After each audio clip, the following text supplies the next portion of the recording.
Hello, everyone. Welcome to the Pine Labs Limited Q3 FY26 earnings call. Please note all participants will be in the listen-only mode, and this call is being recorded. Joining us from the Pine Labs management team are Mr. Amrish Rao, CEO, and Mr. Sameer Kamath, Group CFO. The call will begin with opening remarks from Mr. Amrish Rao, along with a couple of product demos, and then he will discuss the business highlights. Mr. Kamath will then discuss the company's financial performance, followed by a Q&A session. Before we begin, please note that some of the statements made during the course of this discussion may be forward-looking in nature. Actual results may vary significantly due to various external factors. This Zoom conference call is intended solely for investors and analysts. So if you're joining from a media organization, we request that you please disconnect. Please reach out to the company's investor relations team for any questions.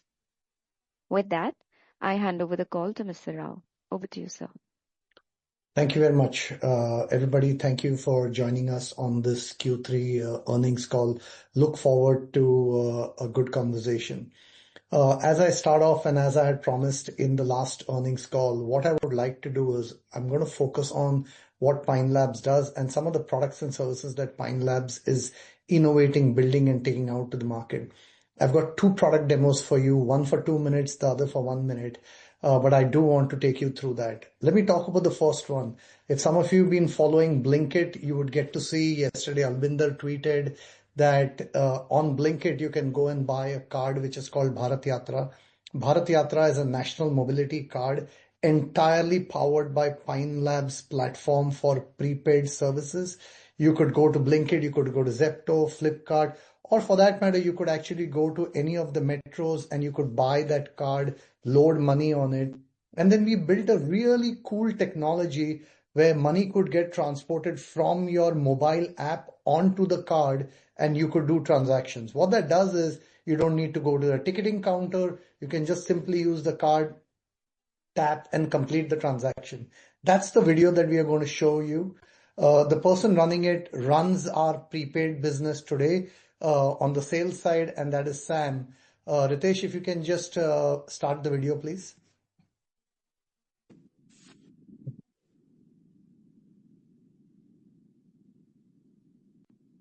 You've probably used prepaid today, maybe without realizing it. A prepaid wallet for a seamless checkout, instant refund for goods returned, a gift card bought using bank loyalty points, a meal card at work, a Forex card when you travel abroad. Prepaid is programmable money in its simplest form, already embedded in our daily lives. But one experience still hasn't caught up: public transit.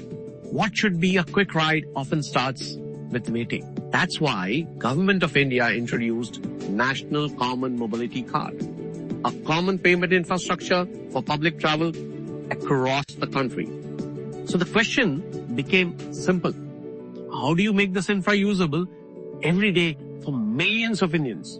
This is exactly what Bharat Yatra card is built for. One contactless transit card for everyday travel across cities in India. And we made sure you don't have to stand in line.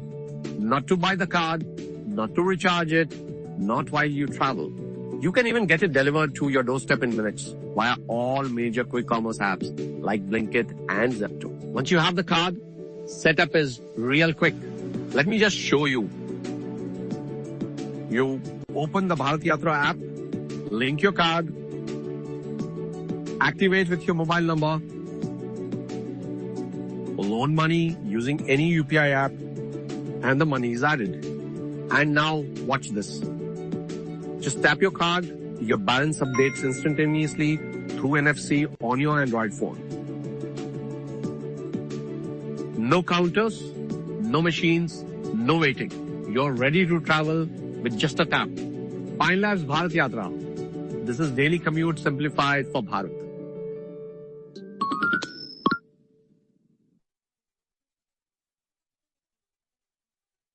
Thank you. Sorry, I've had to just change my position very quickly. The second demo is another interesting one. As you know, in the online space, we continue to win volumes. We continue to sign on new merchants. One of the use cases that we've been focused on is in terms of cross-border transaction and being able to capture the DCC opportunity. So what we did was we actually enabled for Apple Pay. So if you're a consumer sitting outside of India, want to make a purchase with an Indian merchant, the Indian merchant would want to give capabilities like Apple Pay so that the consumer can easily make that payment transaction. That is something that we have enabled on our online platform, and we wanted to show you that experience. But what we decided was, instead of showing it from a merchant standpoint, let us show it to you from a consumer standpoint, a foreign consumer coming onto an Indian merchant, how this would be beneficial to the consumer. And obviously the merchant, who's our client, benefits with this. So we're going to run you that demo too now.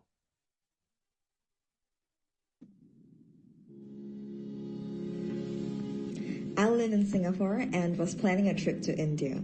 Was really excited to visit Udaipur, the city of lakes and palaces. I wanted to book a 2-night stay at Wyndham Hotel, and they sent me a payment link.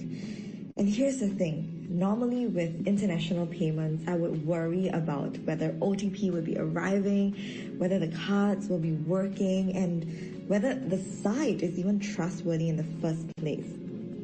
Now this time round, when I clicked on the payment link, I was so excited to see that they had Apple Pay. And so I clicked on it. Here's the funny thing. It was done within seconds, and no card, no OTP. It was just facial recognition. Everything was done. It's as simple and safe as paying at home.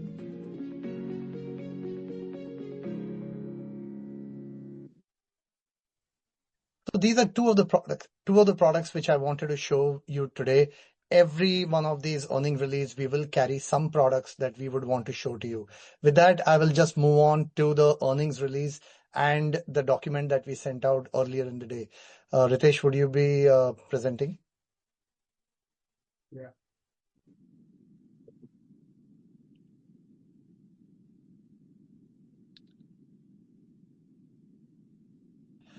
Again, I'm just going to reiterate a few topics out here. We've got a very clear vision statement, which is to build the best payments and commerce platform from Asia for the world. Next.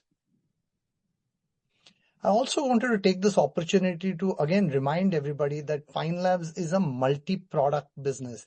If you actually see out there, we have very strong presence in-store, online, everything around prepaid issuance. We do credit card processing. We actually announced some very big deals on the credit card processing side just in recent days.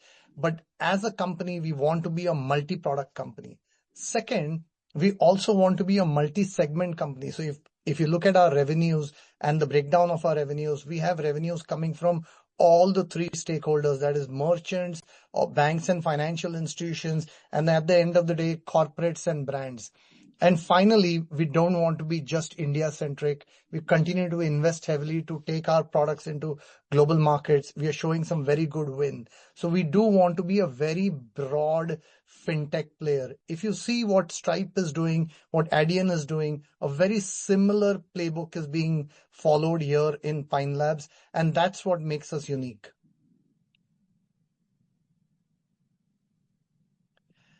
This is a slide which I used last time. In the market, in India, we continue to win with all the large clients. All the top 5 banks has Pine Labs as their number 1 payments partner. All the 3 petroleum companies has some sort of a relationship with Pine Labs. The top 5 retailers, may that be the Tata Group, the Reliance Group, D-Mart, all of them have Pine Labs as their preferred payments partner. And the same goes when it comes to the top 3 e-commerce companies. All of them have Pine Labs as their payments partner. May that be on the gift card or prepaid or online payment processing, or for that matter, for delivery related services. A question which was asked to us last time was, how are we looking to go international? And I wanted to put a slide to that one. What we have done is we've said, anytime that we go into a new market, what we will do is we will first go and seed a territory. The first country that we went international was in Malaysia, and that was in about 2019 or 2020.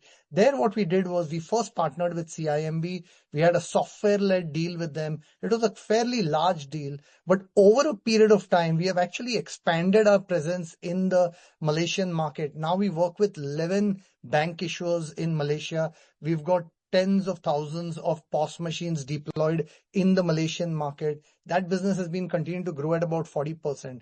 But the idea there is first get a large partnership in place, get our software on the market, then we put boots on the ground. We commit to the market by putting in our sales team, which can go and win merchants also. And that's how we go on increasing that scale.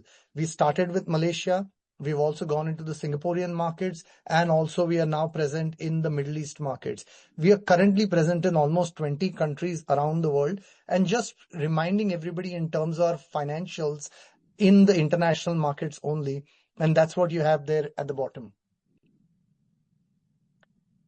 The last piece before I get into the financials and an update in terms of Q3, I wanted to also highlight very specific cases where AI is being used within Pine Labs. I recently commented where about 21% of all code which is written in Pine Labs is now being written using AI.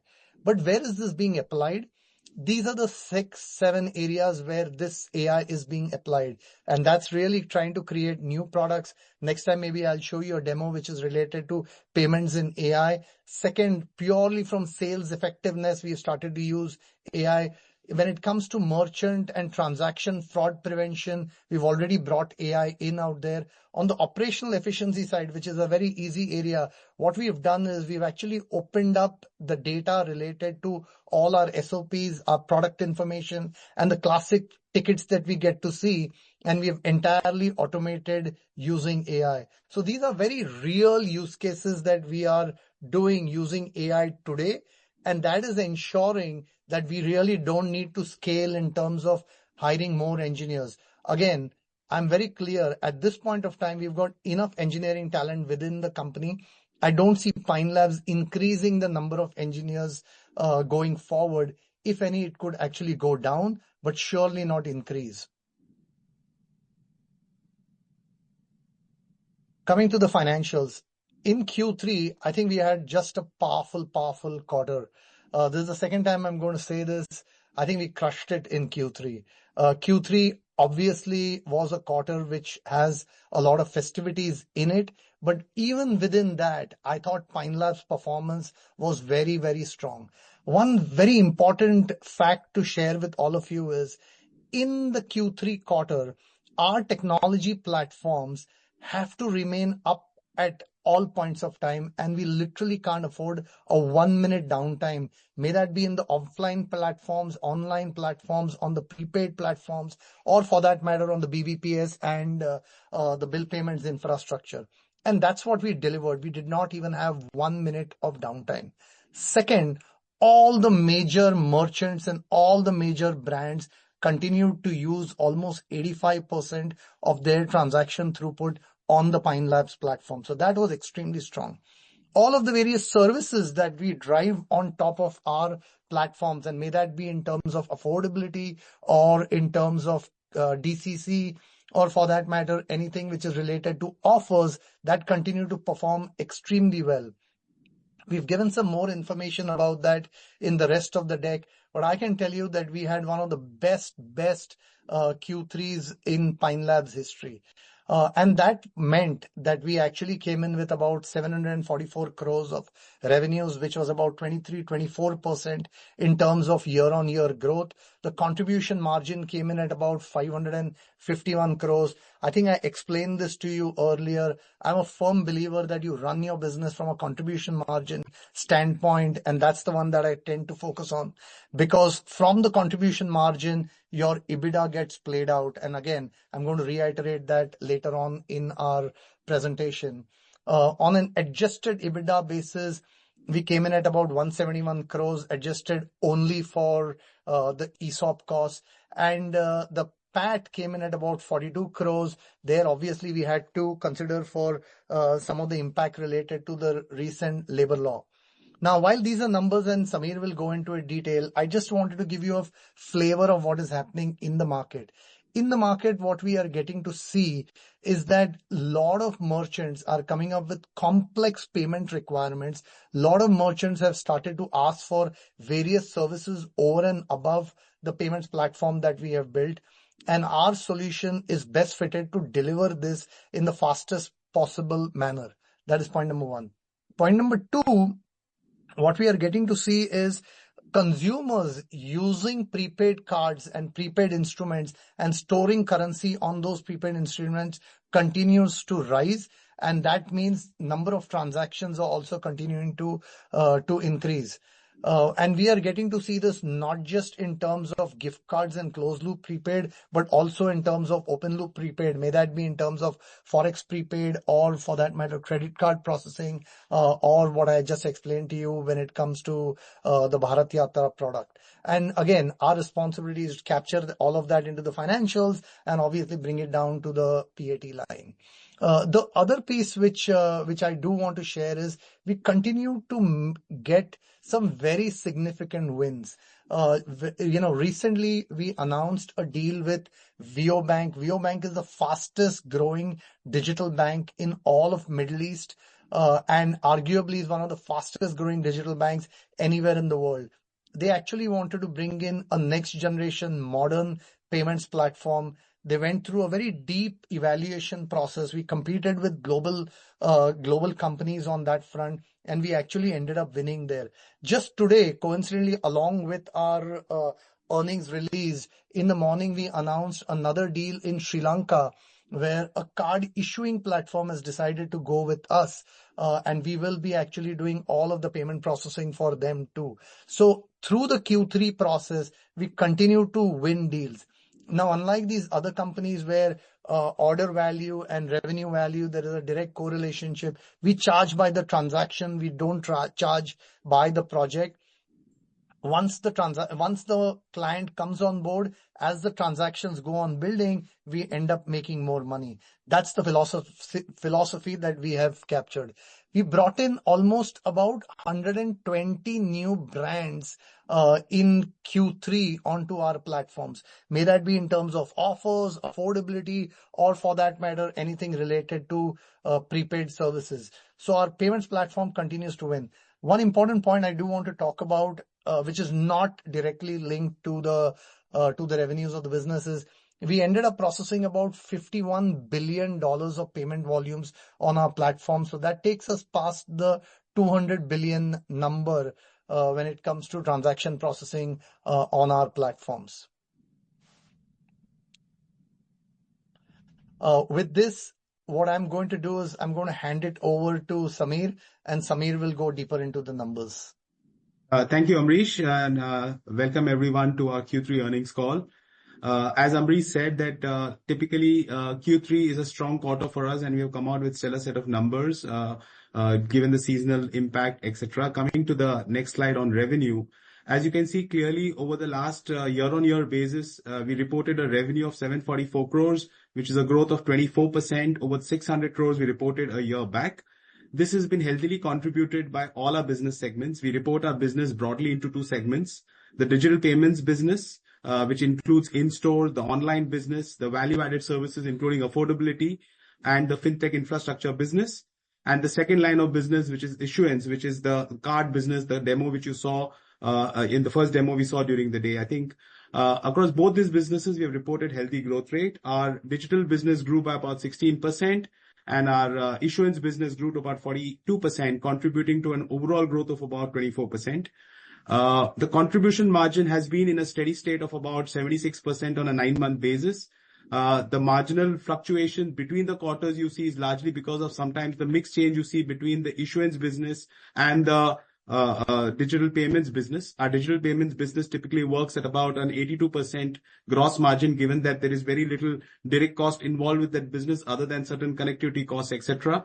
Whereas the issuance business largely is driven into two revenue streams: the processing that we do for all our prepaid cards. And one very critical component of that business is also the distribution strength that we bring to the brand, which becomes a big moat for us as we penetrate new brands and build size and scale for them.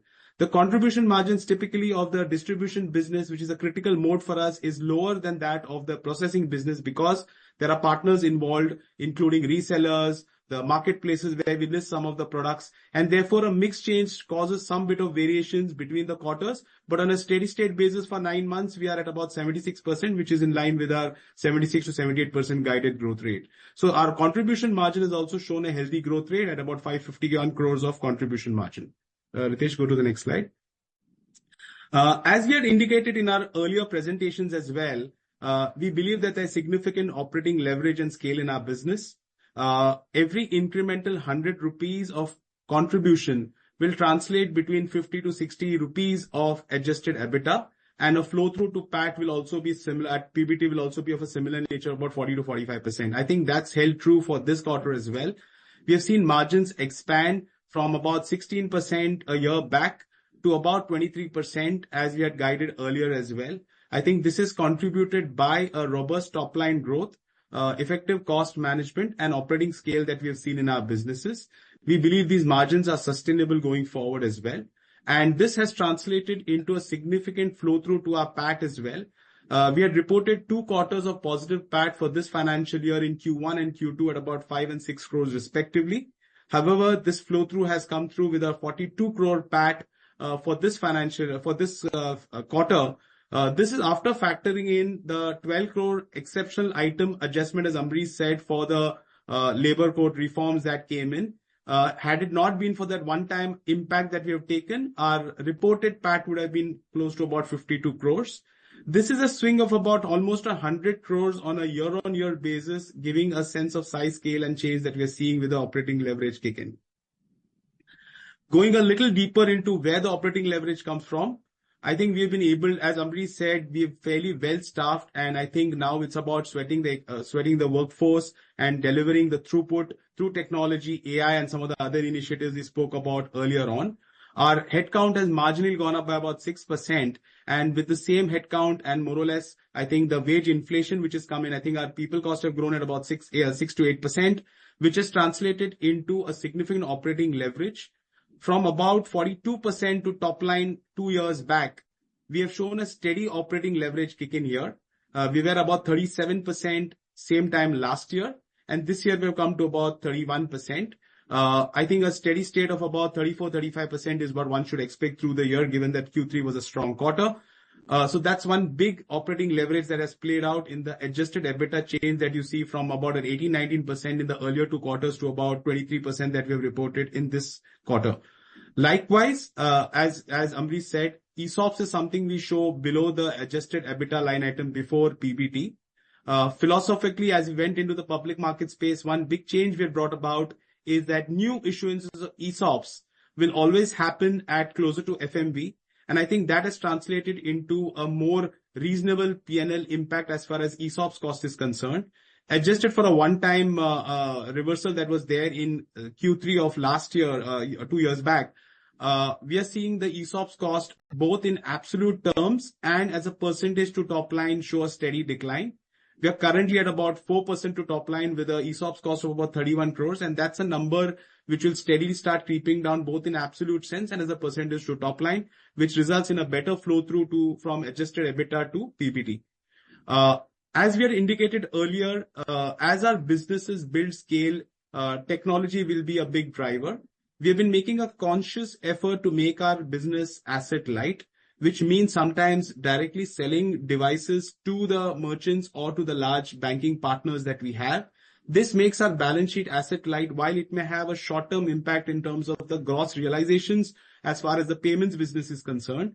Our overall depreciation line item has been fairly flat with a rising top line, and therefore the percentage as a percentage of top line has seen a steady decline from about 11% 2 years back to about 4%. And this has translated in a higher PBT and a PAT translation for this quarter as well. This is a slide we spoke about. I think this is a reference point we'll always use to guide through how one should look at the operating leverage with every incremental 100 rupees of contribution. As we had said that every incremental 100 rupees of contribution results in about a 50 to 57 rupees of flow through to adjusted EBITDA. And given the changes we're making in ESOPs and depreciation, a further flow through will also translate to PBT. So every almost 50% of the incremental contribution margin will actually flow to the PBT line item. Coming to business specific details, we've seen a robust growth of about 11% on the digital checkout points, which is a critical variable we look at. This is one important variable we track within this is how we monetize value-added businesses on top of the rails that we laid out, because we are very well entrenched across the merchants which are in the enterprise segment and the mid-market. There is significant potential to monetize a lot of these merchants beyond the merchant rental fees that we get. And one variable that we've been tracking and reporting to the street is the fact that how many of these digital touch points are actually activated for value-added services. And I'm happy to report that that's a number that is continuously trending upward. This number was about 21% a year back, and that's about 28%. The value-added services, as is clearly reflected in the volume growth of about 41% on a year-on-year basis at about 76,000 crores, comprises various things within it. We are market leaders as far as affordability is concerned, and the season brought in a good amount of volumes. Almost about 1/3 of that 76,000 crores comes from the affordability business, where we are powering buy now, pay later across the consumer durable segment, the mobile segment, and we've also seen very healthy high-digit growths across the non-consumer durable segment, which is a category first for us, which is also driving a lot of these growth. Our margins continue to remain strong. Our take rates continue to remain strong. And I think this is a key lever for us. Overall, I think we've grown at about 25% plus, and I think that's a healthy number to kind of go forward. Fintech infrastructure business, I think we are doing a lot of innovative things in the fintech infrastructure side. We are one of the largest rail providers for the Bharat Connect, which is the BBPS system, which connects the utilities to the consumer through the BOUs and COUs. I think we process almost about 31 crore transactions. We monetize it based on number of transactions. We also have a UPI switch and an account aggregator, which helps us penetrate deep into the ecosystem as far as identity and some of the other use cases are concerned. We continue to innovate in this space because we believe there's a lot of potential here. A couple of new innovations that we have done, while we have not showcased it in the product demos, is integrating the bill payment with the ChatGPT equivalent, which helps you make payments through agentic commerce in a very seamless way. Likewise, we are also in the process of simplifying payments and making it seamless. A couple of initiatives we have done is also to make identity verification, which is otherwise a cumbersome process as far as physical is concerned, or for gig workers is concerned. We have made it extremely seamless through Aadhaar integration, through M-Aadhaar integration, and it makes it absolutely seamless. So I think we continue to work on multiple use cases here. I think there is significant opportunity given the complex workflows we solve it as a solution across our ecosystem to take this to the next level. Coming to the issuance business, the issuance business registered a very strong growth of transactions at about 28%. We continue to see strong growth across brands that we signed up. We have added a significant amount of brands across geographies, which trust Pine Labs offering for its prepaid solutions, which is a great stored value platform for attracting customers, for managing refunds, for managing new client acquisition, for actually driving channel loyalty and all of those use cases. We are winning not just in India, but across markets. We have a large anchor brand in Australia. We have multiple brands across Southeast Asia. We have won recent mandates with Minolso in US and also with Google Waymo in the US. I think these are markets, as Amrish mentioned early on, where we are making fresh entry, and I think we are able to participate in these markets given the size, scale, and platform capability that we have distributed. I think one key point I want to bring out here is we are not just a processing platform, but we also provide a holistic solution where we work with the brands and OEMs in not just providing a world-class processing stack, but also customizing use cases to their requirements. And second is distribution is a big strength. One of the big growth drivers for this quarter has also been our focus on distribution. We have also said in other quarters that distribution is something that we want to bring in, because when a brand looks at us, They look at us as an integrated provider for not just processing the cards or the virtual cards or prepaid stored value cards, but also taking it across the hinterland and both in India and also similar tie-ups for global markets to drive that growth. So we have seen a strong distribution. We have led a lot of channel-led programs as well.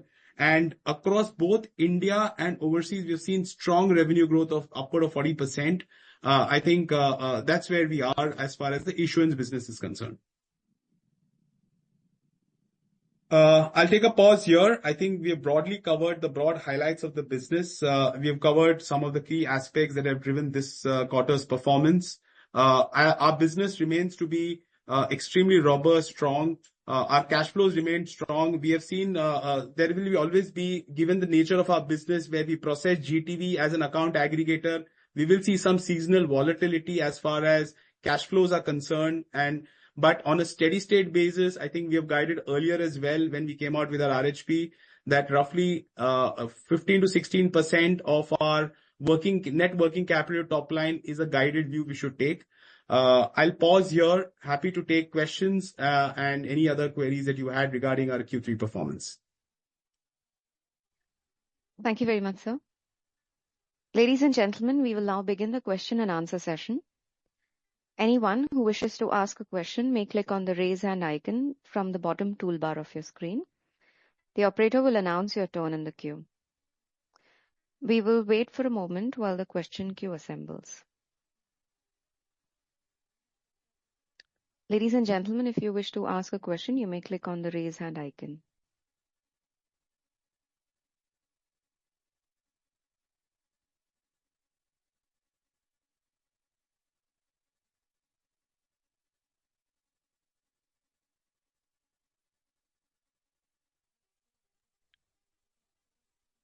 We'll take the first question from Kaushik Agarwal. Please go ahead. Hi, Kaushik. Yeah, hi. I hope I am audible. Yes. Please go ahead with the question. Yeah, thank you for the opportunity and congratulations on a good set of numbers. So, couple of questions from my side. Firstly, if you can help just decode this 29% GMV growth that we have reported on a YOY basis in this quarter. Is it more of a market share play that is playing out in our favor? Because most of the payments instrument you see, like credit card spending, hasn't been going up so great. Even on the UPI side, the growth is broadly in the range of 22 to 25%. So that was one. Second thing I wanted to understand is that has there been any communication from the regulator regarding the PIDF incentive income? Because there was some media article recently floating around indicating that that scheme will not continue. So what would be the proportion of such incentive income as part of our revenue? And third piece would be your take rates on the affordability VAS side. So I did some back of the envelope calculation and noted that the take rates for your affordability VAS business is slightly coming down. So how should one look at it? So yeah, these were the three things from my side. Yeah. So Amrish, you want to take it or should I go ahead with it? Let me address the first part. Yes. So what is clear is that we are continuing to win market share. We are continuing to expand our presence in the market. You also need to remember that when we go out globally and we go into newer market, that effectively always becomes a net new market for us. So when we are showing a 29% growth in terms of GTV, that is largely because our payment platform continues to win in the marketplace in India, and also because of the global markets that we're opening up, new volumes are coming on board. Samir, you can take the next two. I think coming to a second question, I think the value added and affordability segment has seen. Sorry, Mr. Kamath, we are not able to hear you clearly. Okay, just 1 second. Yeah, now that's good. I think, yeah, now it's good. Yeah, you can hear me now? Okay, sorry. Yeah. Kaushik, coming to a second question, I think affordability, we report the total number of 74,000 crores, which combines multiple things. It combines 3-4 things. Affordability is a 1/3 of our volumes, but it's roughly about 2/3 of our revenues. And the take rates there in that segment have remained fairly in the same range. I think we have seen no compression of margins there. Likewise, there is UPI volumes that we do on our own stack. there is DCC and a lot of other value-added services. I think sometimes it's a mixed change, but intra-segmental, we have not seen any yield. More or less, even at a headline level, if you see, and if you work out the broad math, I think it's easily possible. The ranges are more or less in the same level. The third question you asked me about PIDF, as we have said that is not a segment that we operate in the mid-market and the enterprise segment and not in the villages where typically this incentive was largely for. In our own P&L, the numbers with regard to PIDF for a month rather for a quarter would be not more than about 1 crore. So the impact of any change of the government regulation with PIDF will have almost a negligible impact on our top line and our profitability. I'm just going to add out there, by just giving a little bit more specifics. I think what we think the PIDF kind of an impact on our business is less than like 4 or 5 crores on a quarterly basis. So it's not that big a number at all for us, if any. Point number one. Point number two, I think what will be interesting to see what comes out in the union budget. And in the union budget, if there is any play to incentivize payment transactions. The way I see this personally is that I don't see there would be any charges which will come on the long tail merchant base in India. If there is any charges which were to come, it will largely come onto the organized sector. And that would generally be the area that we are playing in today. So if there is an MDR to come in, I do believe it might come into the space that we are present in and not into the long tail of the market. But this is all speculation. Let us just see what comes out. But I'm just trying to highlight out here is I do generally believe that the government of India and the regulator continues to be extremely supportive to grow digital payments across the country. Kaushik, does it answer your questions? Yeah. That answers my question. Just one follow-up. So on GTV side, if you can just provide some mix around what would be the mix of domestic and international. You have given on top line side, but on GTV, it will be. Kaushik, we don't have it handy right now. Sure. Okay. No problem. Thank you. Thank you. That question was from Mr. Kaushik Agarwal of Haitong. We now move to our next question. That's from Kush Shah of Nivesha Investment Advisors. Please go ahead. Yeah, hi, I am audible. Yes, sir. Kush, go ahead, please. Yeah, so my first question would be, should we think any gateway side as a medium-term opportunity or any internal milestone over the next 12 to 14 months if we are expecting some revenue towards gateway payment side? On the online side, there are two parts of our business. One part of the business is when it comes to online classic payment processing for e-commerce companies. Other is what happens when it comes to bill payment services. In both of these services, I think we have actually called out here in our earnings report is our online payments platform. The volumes have actually grown by more than 50% on a year-on-year basis. We've already highlighted the fact that today Flipkart, Myntra, Blinkit, not Blinkit, Zepto, Big Basket, all of these guys use our services on the online payments platform today. So online is a clear focus area for us, Kush, and we are seeing growth here. I think we've been sustainably growing there. We've been adding new products like Apple Pay for international subscription packs. So I think it's a business that is showing a very high growth for us. Fair enough. My second question would be on the Japan side, international market, where there is an UPI pilot rollout. So is there any side of any opportunity or we can gauge around we would be expanding on that region? Which one? Can you repeat which region you're Japan. talking about? So on the Japan side, there is an UPI pilot rollout where we don't have any presence in Japan. We continue to do some business development work around it, but no, we don't have any presence in Japan as of now. So in coming future, we are expecting from Japan side revenue or any? I wouldn't speculate on that one right now. Okay. Kush, we have given a lay of where all we are present and how we are looking at it, I think, earlier in the slide. So that gives you a sense of where we are playing right now. Yeah. Yeah, so I was just seeing around in Japan that UPI rollout is going to be happen. So I guess. I think, Kush, I'm going to take an opportunity to just clarify to you. What we are not just doing is taking Indian payment platforms and going global.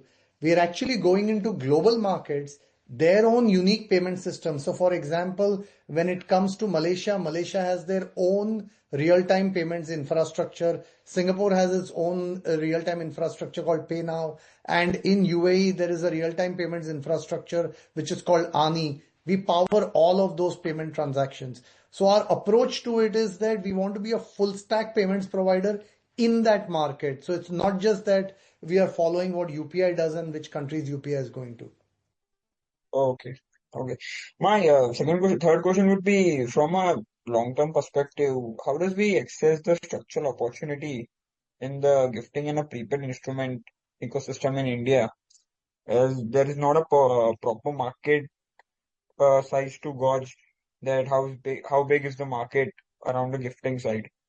In the RHP, we've actually given that information because we have done some market study on that. We also highlighted in some earlier conversations that we continue to process about 3.5 to 4 million transactions on a daily basis when it comes to prepaid. So there is a lot more information in the RHP. Oh, okay. Okay. Thank you. Thank you so much. Thank you. Our next question is from Suchit Patil from Eyesight FinTrade Private Limited. Please go ahead. Good evening to the team. My name is Sukrut Patil from Eyesight FinTrade Private Limited. Am I audible? Yes, very clearly. Go ahead. Yeah, thank you. So I have two forward-looking questions. My first question is, as Pine Labs operates a broad merchant payment infrastructure and fintech platform spanning POS, online payments, credit, and value-added services amid strong digital adoption, how are you planning the product innovation and monetization across these verticals to strengthen competitive differentiation, especially as merchant expectations evolve and new digital rails emerge across the global front? That's my first question. I'll ask my second question after this. Thank you. Suchit, too broad a question. Honestly, I don't think so. I'm going to take that question up at this point of time. I think we've given a lot of information in the RHP. Today, I want to be focused on the Q3 earnings only. Okay, thank you. Best of luck. Thank you. Thank you. Our next question is from Srinivasu K from TIA. Please go ahead. Hi, Srinivas. Please go ahead. Hi. Congratulations for the strong set of numbers. My question is about the VAS activation that you said it is 28% now. What is the target by FY27? See, look, I think to quantify. I think you've seen the trend at which we are moving, Srinivas. I think the idea is we see a lot of potential for enabling merchants. In fact, we have a large sales force which actually goes and activates merchants across these various. I think the beauty of our business is, as Amrish said earlier, we work with enterprise and mid-market who have complex needs, who have multi-products, and each of our value-added services are actually well entrenched for doing in each of these areas. So I think we are continuously working on it. We won't give a forward guidance here, but I think if you see on a year-on-year basis from about 21% of a growing base, we moved up to 28%, and that's the reflection of where we are seeing on the VAS business also growing at about 41% as far as the GTV is concerned. Okay. The next question is about you launched agentic bill payment on LLMs. So how are you going to monetize this? And what is the privacy? Like how much data reaches LLMs and how much stays within your Setu? So when it comes to the transaction process, the transaction will happen within ChatGPT in this product that we have created. So what you could do is you could go into the ChatGPT, you can pretty much give a command or a prompt which says that you want to pay a bill, let know the utility provider and your mobile number, and the transaction would get completed. The second part, in terms of privacy, I don't have that answer for you just now. Okay. Thank you and best of luck. Thank you. Thank you. Thank you. Any participant who wishes to ask a question may click on the raise hand icon. We'll take our next question from Vidhin Shah from Motilal Oswal Financial Services. Please go ahead. Hello, sir. Am I audible? Yeah, Vidhin, please go ahead. Hi, sir. Congratulations on the good set of numbers, and thanks for this opportunity. My first question is, sir, sir, depreciation on DCP as a percentage of revenue fell due to refurbished terminals. Do we expect net capex needs to structurally decline henceforth in the coming quarters and in FY27, sir? And I'll ask my second question later, sir. So, to answer your question, yes, depreciation both in absolute terms will remain range bound, and as a percentage to top line will reduce because of 2-3 things. One is the business mix itself, where a lot of international business across issuance, across the fintech infrastructure, online does not require device intensity. And within our own segments, we have realized that we are a tech platform. So I think we want to ensure that some of these devices, etc., are directly bought by merchants and by banks, and therefore, unless we see a strategic reason to sell and lock in a merchant to us, we will not do that. So that's a structural shift we have done, and going forward also you'll see depreciation and capex being fairly range bound and as a percentage to top line coming down. All right. Okay, that's helpful, sir. Coming to my second question, sir. You disclosed that approximately 50 to 60% of the efficiency gains, and as mentioned by Amrish sir earlier, is that the code is written through AI. Like if I remember correctly, 21%. So can you quantify, if possible, as to how many OPEX dollars are saved and how much flows to EBITDA versus reinvested? No, we haven't started to do that as yet. And honestly, the answer related to this is we continue to invest into new products. We continue to invest into new geographies. So no, we don't do that calculation which says that because of this 21% of the code which is being written using AI, what could be the potential saving from an headcount standpoint. What we are very clearly calling out is it's not that we are saying that we will be reducing our team size going forward, because there is enough and no more project work, expansion work, product work, which is coming our way. That's where we go ahead and use the existing capabilities from an engineering standpoint. So specific to your questions, no, we don't calculate it in that fashion. Understood. That will be all, sir. Thank you so much and all the best for the future. Thank you, Vidhin. Thank you. That was the last question. I hand the call back to Ms. Amrish Rao for closing comments. Over to you, sir. Thank you very much. Look, again, like last quarter, I started to give some indication of how Q3 is going. Q3, as I've shown you, has been a terrific quarter, has been a record-breaking quarter, both on the revenue side as well as at a PAT side. Payments is a very interesting business that you can actually get to see almost what's going to come up over the next 9 months or 12 months period. We are in an environment where we think we are continuing to win businesses. Volume keeps on increasing on our platforms. So we're feeling extremely good. For example, what we are getting to see both at an economy level as well as market level. So hopefully we should be gathering again in Q4 in a similar buoyant mood. Thank you. Thank you, everyone. And if you have any further questions, feel free to reach out to the investor relations desk. I think the contact details are given on our website. Thank you and have a good day. Bye. Thank you, members of the management. Ladies and gentlemen, on behalf of Pine Labs, I would like to thank each one of you for taking time out and joining the call today. We now conclude the call. You may now click on the leave button to exit the meeting. Thank you all for your participation.